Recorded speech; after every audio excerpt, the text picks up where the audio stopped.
నమస్కారం ఘంటారావానికి స్వాగతం ముందుగా ప్రధానాంశాలు గోవాలో ప్రపంచంలోనే ఎత్తైన శ్రీరాముడి విగ్రహం 77 అడుగుల కాంస్య ప్రతిమను ఆవిష్కరించిన ప్రధాని మోదీ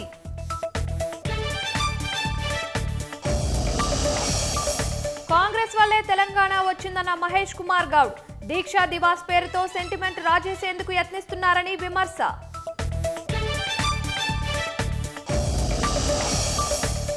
కేసీఆర్ పోరాటం వల్లే కాంగ్రెస్ నేతలకు పదవులన్న బీఆర్ఎస్ రేపటి తరానికి పోరాట స్ఫూర్తి తెలిసేలా దీక్షా దివాస్ నిర్వహిస్తామని వెల్లడి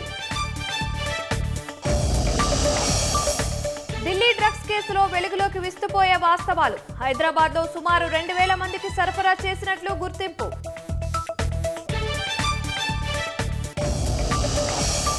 ఇస్లామాబాద్ హైకోర్టు ఆశ్రయించిన ఇమ్రాన్ ఖాన్ సోదరి కోర్టు ధిక్కరణ పిటిషన్ దాఖలు చేసిన అలీమా